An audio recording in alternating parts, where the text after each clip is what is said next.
Sa part, sinisip ko na lang. Pace na lang, pace na lang. Konti na lang. Success tayo sa tagbak, boys. Si Bear, walang katukod-tukod. Rest back is success. Matcha, sitayin natin. Mamatay-matay nga lang. Yun lang. At least, andun yung ating prinsipyo. Walang tutukod. Yeah! Success? Pasensya na kayo at ulas na ulas ang itsura ko dyan. Sama-sama na kasi yung pagod, hirap at saya ng mga oras na yan gawa ng naka-rest back na ako finally sa Daang Pari. Anyway, good day pala mga lods. Last Saturday may kakaibang ride kaming ginawa. Ginawa namin yung tinatawag na The Spider Route. Ang promotor nito si Bicycle Project Manila. Since follower tayo yung kita kaagad natin. Kaya ura-urada, nag-trace na agad tayo sa Strava kung paano ba magandang approach para gawin to. Simple lang tong challenge na ito. Kailangan mo lang babain at panikin yung 8 sikat na ahonan dito sa Antipolo. Ito ay ang mga sumusunod. Sumulong Highway, Tikling to Antipolo via Ortigas Avenue Extension, Cabrera Road, Domsa Mahabang Parang, Zigzag Road ng Antipolo to Teresa, Tagbak Road aka Daang Pari, Lasal Avenue of Town and Country Heights, and lastly, Olalia Road. Yung arrangement na yan yung ginawa kong ruta para mas smooth yung pagkakadrawing nung gagamba sa Strava. Ang maganda dyan, pag binaybay mo, walang off-way yan. Dire-diretso mo lang yung susundan at walang pabalik-balik. Yun nga lang, sa ganitong ruta, mauuna yung mga madadali, then pahirap yan ng pahirap. Kung gusto nyo naman ng mahirap ang mauna, walang problema. I-reverse nyo lang ito at ganun pa din naman ang kakalabasan yan. Smooth pa din. Maganda pa rin ang pagkakalapat at wala rin pabalik-balik. So eto, yan yung pakita namin sa inyo kung paano namin yan ginawa. 5:40 AM na magkita-kita kami ng tropa dito sa Sumulong. Gaya ng nabanggit kanina, susundan lang namin yung nasa plano at dito sa Sumulong kami mag-uumpisa. Dito una muna ahon. Base sa plano, dito din dapat kami matapos through downhill para maselyo namin yung buong challenge. Kasama ko nga pala dito yung mga adik sa ahon ng Team Otits. Andyan si Francis at si Sunny. Set lang natin ng expectation guys ha, hindi kami super lakas at matutuling umahon, FYI lang. Pawanto-wanto lang kami. Takbong Otits ika nga. Matatyaga lang kami, yun. Malakas kami, kumain. Yan, for sure yan. Kitang-kita naman, di ba? So, eto, start na kami. Ahon number 1, Sumulong Highway. Madali lang naman itong sumulong. Banayad lang naman tong rutang ito at madami ding recovery spots. Ang mabigat lang dito yung bandang Baligold. Nasa 10% kasi ito at medyo may kahabaan yung ahon. But other than that, wala na. Manageable na yung mga susunod na ahonan. Huwag mo lang syempreng popwersahin ha. Wanto-wanto lang. After ng Cloud9, rolling hills na kaya makakabawi na kayo ng gusto. Lalong-lalo na sa bandang huli na may mahaba-habang downhill hanggang kanto ng JP Rizal. Sa mga oras na yan, hindi pa kami nag-aagahan kaya sumay-trip muna kami sa Taktak para mag-almusal. Nga pala, hindi to kasama sa ruta ha, nagutom lang talaga kami. Shoutout nga pala sa paborito naming coffee shop, Brujo Bruja. At sa paborito naming panglaman dyan, Go to Heaven. Salamat din sa pitik ha, sa uulitin. After naming mag-breakfast, nag-resume na kami sa challenge. Bali, tinahak namin yung pinagbisahan, then diretso na kaagad kami pababa ng Tikling via Ortigas Avenue Extension. Isa ito sa paborito kong downhill. Maganda kasi kalsada dito hanggang pababa ng Tikling. Pagbaba namin sa Tikling, syempre picture-picture muna. Then, sinimulan kaagad namin ang pag-ahon pabalik ng Antipolo para sa pangalawa naming pag-ahon. Ang pinaka-challenge lang dito, I think, yung pag-ahon after nung Metro gas station. So, ayun, ilang saglit pa at natapos na kami sa Tikling to Antipolo via Ortigas Avenue Extension. So, diretso lang tayo para sa third challenge natin. Para sa third challenge natin, Cabrera Road naman ang ating bubunuin. So, para makapag-start kami, syempre, bababain muna natin. Sa ibaba nito, halos katabi lang nito yung Tikling, yung pinagsimula natin kanina. So, eto, picture-picture muna kami bago umahon, syempre. Ang mabigat dito sa Cabrera yung umpisa. Ilang meters din ito na 12% kaya masakit. Ganun din yung Big Sico dun sa bandang dulo na 14% naman. Ang gitna nito ay rolling hills pero pabor sa paahon kaya masakit din. So ayun, ilang saglit pa at ayun na, natapos na namin tong third challenge.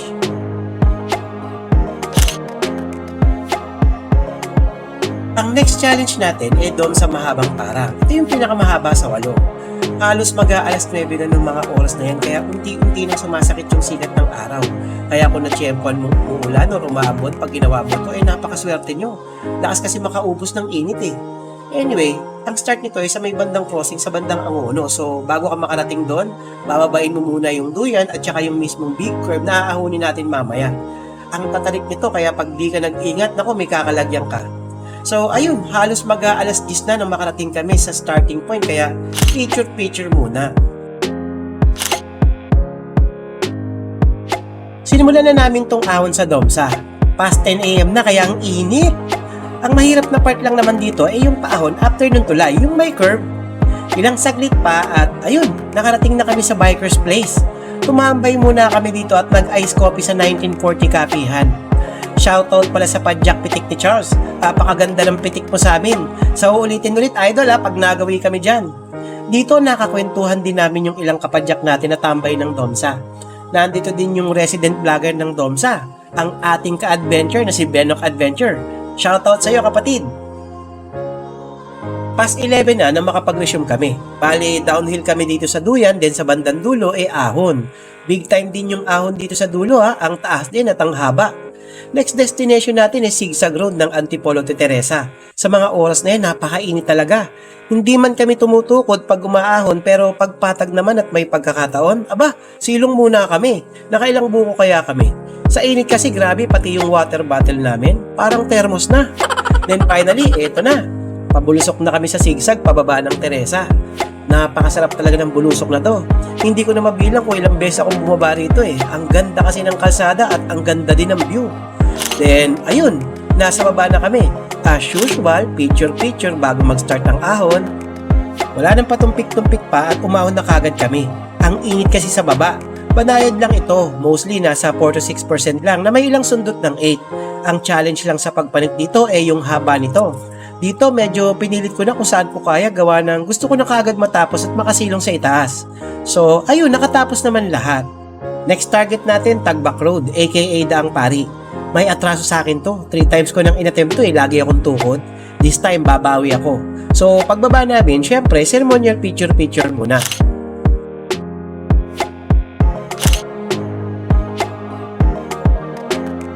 Wala nang drama-drama, banat kagad, gigil makabawi eh. First part nito, maximum gradient, 20% nasa bandang dulo.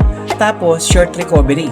Second part naman, nandun yung 20, 25 hanggang 27% nasa bandang gitna. Maikli lang to pero super cool na talaga. Then, boom! Panis! Bawing-bawi. Naahon natin siya ng walang tukod. Finally, nakabawi na ako. Ganon din si Sunny, kaya solve na solve kami ng mga oras na yan.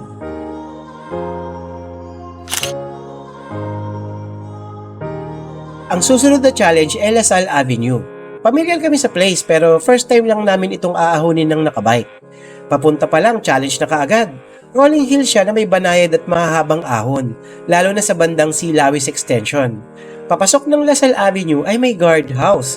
Mapapasukin ka naman nila, sabihin mo lang na magbabay ka lang sa loob, then babalik ka kaagad. Pagdating sa dulo, ano pa ba? Syempre, picture.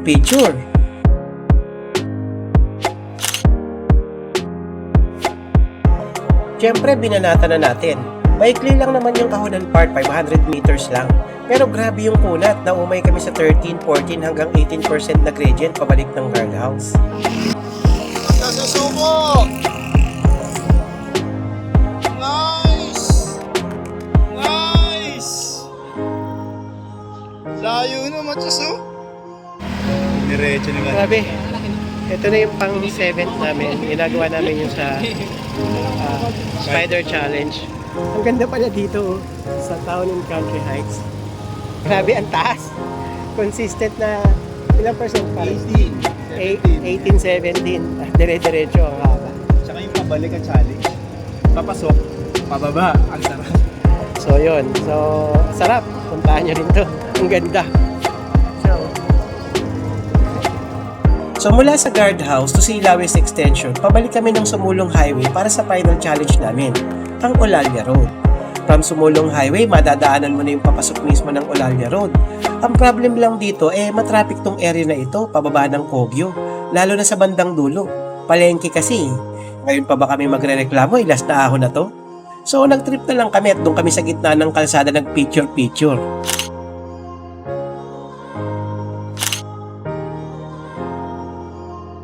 So ayun, banat na kagad, matatapos na Di naman ito ganong kahaba. Ang challenge lang dito consistent kasi ito na 9 to 10%. Problem lang dito pag natsyempohan ka ng traffic. At ayun, ilang saglit pa at natapos na din namin. So solve na namin yung 8 ahon. Ang kailangan na lang namin gawin babain yung Sumulong Highway at bumalik kung saan kami nagsimula para makumpleto yung loop ng challenge.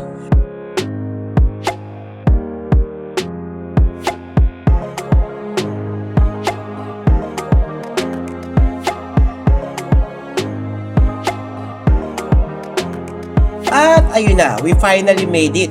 Final picture syempre. Halos 5 PM na kami natapos niyan. Medyo napasarap kasi yung pagtatanghalian at napasarap kami ng kwentuhan sa pagtambay. Which is okay lang naman, hindi naman namin target makipag-unahan pa for top 8, no?